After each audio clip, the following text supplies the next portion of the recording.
बिस्मिल्लाहिर्रहमानिर्रहीम। अस्सलाम वालेकुम। हाशिम गिलानी का सलाम कबूल हो जी। आज का टॉपिक हमारा बड़ा सेंसिटिव है। कोशिश करेंगे कि इसको बिल्कुल मुख्तसर कर दें। डिटेल्ड लेक्चर्स बाद में होते रहेंगे। अच्छा, अचानक से बिलफर्ज आपको 12.4 आपका HbA1c आ जाता है और आपको कहते हैं जी डायबिटिक हैं।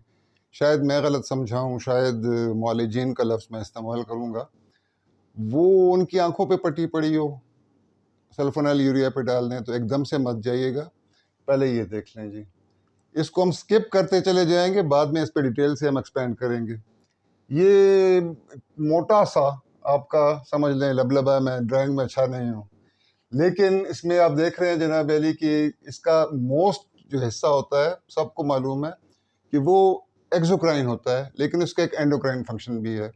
एक्सोक्राइन फंक्शन को हम यहाँ से स्किप कर जाते हैं एक मुख्तसर करने के लिए, ताकि मुद्दे की बात पे हैं। तो एसिनाइज होते हैं, ये एसिनल सेल्स होते हैं, यहाँ से जनाब अली किस्म किस्म के आपके जो डाइजेस्टिव एंजाइम्स हैं वो निकल रहे हैं, या फिर आपका जो है ना HCO3 निकल रहा है, अल्कली रिलीज हो रही है। उसको हम सारे को ही स्किप कर जाते हैं। हम मुद्दे की बात पे पहले आते हैं, आहिस्ता आहिस्ता करके स्टेप डाउन करते हुए। इसके अंदर ये आपको सुर्ख रंग के कुछ नज़र आ रहे होंगे जो धब्बे मैंने बनाए हैं लैदा से रंग में, ये होते हैं ये सेल्स ऑफ लैंगरहान। क्लस्टर्स होते हैं छोटे छोटे, इसमें कई किस्म के सेल्स होते हैं, alpha, beta, delta, foxtrot, PP cells जिन्हें कहते हैं। इन सब की अपनी अहमियत अपनी जगह पे, लेकिन आज के मौजू में हम सिर्फ एक ही चीज़ को टारगेट करेंगे, that is the beta cell, कि वो वहाँ से इंसुलिन बन रही है, खारिज नहीं हो पा रही। क्यों नहीं खारिज हो रही? सवाल ज़रूर पूछा करें, जवाबात हमेशा सवालों के ही मिलते हैं। तो ये जनाब अली हमने सारा उठा दिया, हटा दिया। ये कितने होते हैं जनाब अली पैरेंकाइमा में? आगे की तरफ भी होते हैं, पूरे बॉडी में होते हैं, लेकिन इसकी दुम की तरफ ये जो आपके बीटा सेल्स के हैं या लैंगरहान के आयल्स के हैं, ये दुम वाली साइड पे ज़्यादा होते हैं, 2 मिलियन से लेकर 1 million, depending upon so many parameters. अब हम एक जनाब अली यहाँ पे ड्रॉ करते हैं एक सेल। आपको शायद नज़र आए या ना आए, आज मैं मार्कर अच्छे वाला लेकर नहीं आया, लेकिन यहाँ पे मरकज़ है और यहाँ से हम देंगे कि जी बन गया अभी। तो ये दो नोशंस को अलग अलग पकड़ेंगे। ये एक पेप्टाइड हार्मोन है, पेप्टाइड हार्मोन। इसकी जो सिंथेसिस होती है वो भी प्रोटीन की तरह ही होगी। हम उस पार्ट को भी स्किप कर जाते हैं कि कैसे सिंथेसाइज होता है, लेकिन और हम इस पार्ट को भी स्किप कर जाते हैं कि कौन कौन से अवामिल हैं जिसके ज़रिए इसको सिग्नल मिलते हैं बीटा सेल को कि भाई इंसुलिन बनाओ। उनको भी स्किप कर जाते हैं ताकि हम बिल्कुल सीधी बात पे आ जाएं। अच्छा, इसमें जनाब अली यहाँ पे अभी ये तैयार हो चुका है, जा नहीं पा रहा बाहर।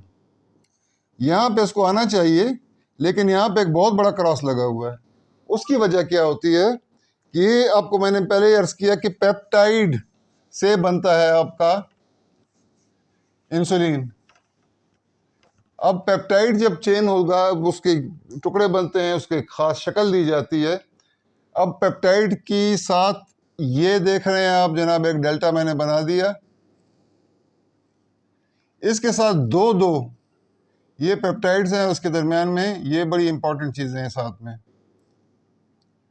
ये दो दो इस तरफ जोड़ रहे हैं, साथ में किधर भी दो में इसके। ये क्या है जी? डाइसल्फाइड्स हैं। थोड़ा और क्लियर कर देते हैं। इसी कॉन्फ़िगरेशन में आप देखेंगे डाइसल्फाइड, ये इनको बाइंड करता है। जब हम प्रोटीन सिंथेसिस और इस पे आएंगे इंसुलिन की सिंथेसिस पे लॉन्ग लेक्चर्स में, फिर हम देखेंगे कि इनकी अहमियत क्या है, तरीका क्या है उसका वारदात का। लेकिन फ़िलहाल इतना समझ लें कि ये 6 को एंकर किए बगैर ये निकल ही नहीं सकता जब तक एक बीच में जिंक ना हो।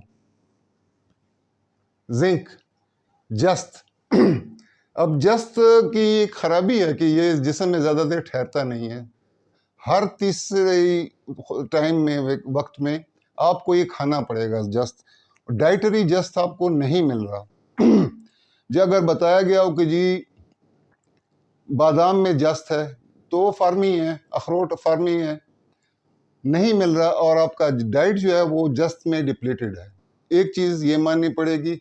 दूसरा, साथ में सल्फर ये आपको मैंने सारा स्किप कर दिया, लेकिन जिस्म में सल्फर की, फास्फोरस की, यहाँ पे एडेनोसिन डाइफॉस्फेट और ट्राइफॉस्फेट का भी एक टॉगल का एक चैनल होता है, और कैल्शियम उसमें से पोटाशियम लीक होती रहती है। अच्छा, कैल्शियम इन्फ्लक्स होता है। अब कैल्शियम है ही नहीं, आपने टीका भी लगवा लिया D3 का, और आपने कैल्शियम की भी गोलियां खा रहे हैं, लेकिन वहाँ नहीं पहुँच रहा। उसकी कोई वजह होती है। उन सब का जो इलाज है वो आपको मैं बता दूं। अगर आपको अवेलेबल हो, डॉक्टर के पास फ़िलहाल मत जाएं, बिल्कुल मत जाएं जी, मैं गारंटी से कह रहा हूँ। अगर आपको अवेलेबल हो तो आप समुद्री सी फूड, तो सी होना चाहिए, दरियाई मछली के नाम पे जो आपको फार्मी मछली टिकाई जाती है वो काम नहीं करेगी, उसके अंदर जिंक कहाँ से आएगा। दूसरा उसका सोर्स क्या है, किसी अच्छे तबीब से मशवरा करके ही आप जिंक की सप्लीमेंटेशन पे आएँ। उसकी वजह बताऊँ आपको। इसके कुछ दुश्मन भी हैं। मिसाल के तौर पे सबसे बड़ा दुश्मन तांबा है, आयरन है, और ये डाइवेलेंट मेटल्स जितने भी होते हैं, और आपका आर्सेनिक ट्राइऑक्साइड अगर आप किसी इलाज पे पड़े हुए हैं तो तबीब के मशवरे से ही, ताकि वो उसको बैलेंस आउट कर दे, आपको तांबा भी मिले, क्योंकि उसको भी डिप्लीट करेगा ये, और तांबा इसको डिप्लीट करता है। तो इन चीज़ों को मद्देनज़र रखना है अगर आपने ग़िज़ाई इलाज के साथ तिब का भी इलाज करना हो, जो कुश्ताजात इस्तेमाल करने होते हैं। ये मामूली मजाक की चीज़ें नहीं होती कि हर कोई बना सके, ये इसके लिए स्पेशलाइज्ड तबीब होना ज़रूरी है, क्वालिफाइड मुस्तनद तबीब हो। एक तो आप इस चीज़ का ख्याल रखें। फास्फोरस का आप क्या करेंगे? फास्फोरस के लिए जो हड्डियाँ हैं, ट्राइकैल्शियम फास्फेट, तो वो एटलीस्ट उसके अंदर फास्फोरस आपको वहीं से मिलेगा जब आप हड्डियों का शोरबा पिएंगे।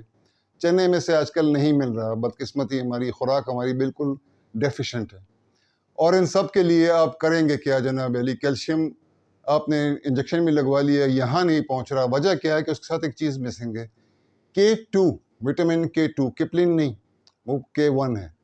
K2 कहाँ से सिंथेसाइज होता है? सिर्फ आपके गट के माइक्रोबायोम, जो आपके फ्रेंडली बैक्टीरिया हैं, सिर्फ वही उसको सिंथेसाइज कर सकते हैं, और कोई ताकत नहीं दुनिया में।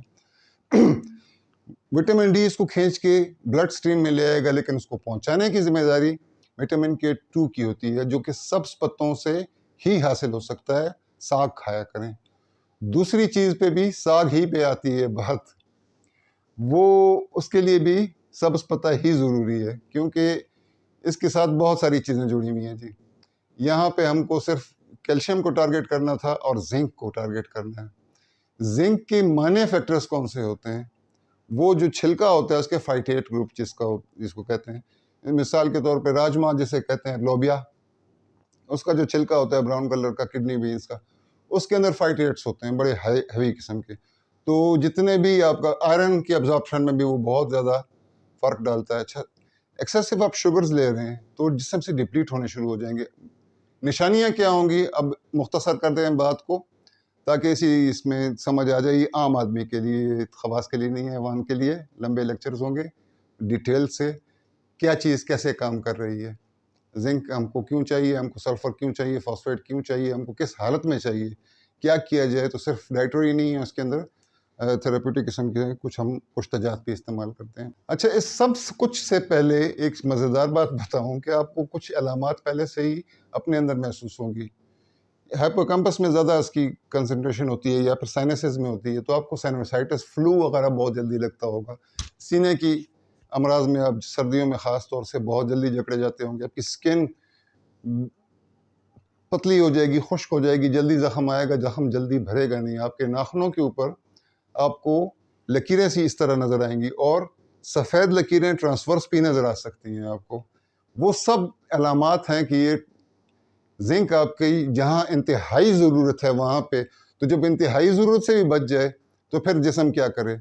बाल रुखे हो जाते हैं, पतले हो जाते हैं और गिरने लगते हैं। ये एक अलामत है जिंक की कमी की। उसके अलावा आपको यादाश्त और शॉर्ट टर्म जो मेमोरी होती है उसका लॉस हो जाता है, और इसके अलावा बेतहाशा और भी चीज़ें होती हैं, लेकिन ये सबसे ज़्यादा कॉमन है। सुस्ती होती है जिस्म में, क्योंकि ये को फैक्टर के तौर पे, को एंजाइम के तौर पे काम करता है आपके थायराइड्स के साथ। ये बहुत ज़रूरी है। उस पर मैं एक अलग से करूँगा शॉर्ट वीडियो, बल्कि शायद आज ही कर दूँ। इन चीज़ों की तरफ आएँ जनाब अली। जिंक रिप्लेनिश करें जिस्म से जो डिप्लीट हो चुका है, और आपको डायबिटीज़ नहीं है, यकीन मानिए नहीं है आपको डायबिटीज़। और जाने से पहले आपसे एक मैं रिक्वेस्ट करूं, ना वो वाली नहीं जी, I am not a YouTuber, आप ये हालत देख रहे हैं तो मेरी एक रिक्वेस्ट ये है कि जब मैं कंडेंस कर देता हूँ एक लेक्चर को, तो उसका कोई एक भी हिस्से को खाली नहीं छोड़ना, जहन में बिठा लेना है एक एक नुक्ते को, क्योंकि वो बड़ी मेहनत से उसको नचोड़ कर छोटा किया गया होता है। 1 घंटे के लेक्चर में उसको या आधे घंटे के लेक्चर में समेटा गया होता है। फिर उसके भी मज़ीद मैं बिट साइज़ के टुकड़े करूँगा ताकि वो प्लेटफॉर्म्स उसको सपोर्ट कर सकें। मसलन ट्विटर हो गया 10 मिनट से ज़्यादा की अलाउड नहीं करता। फेसबुक का मुझे नहीं पता, ये मैं अभी दोस्तों से ही पूछता फिर रहा हूँ कि चलता कैसे है यार, ताकि चीज़ें पहुँचें आप तक। तो मेरे सलाम के साथ मेरी दुआएं भी आप तक पहुँचें। आप डायबिटिक नहीं हैं जी, बातों में किसी के नहीं आना।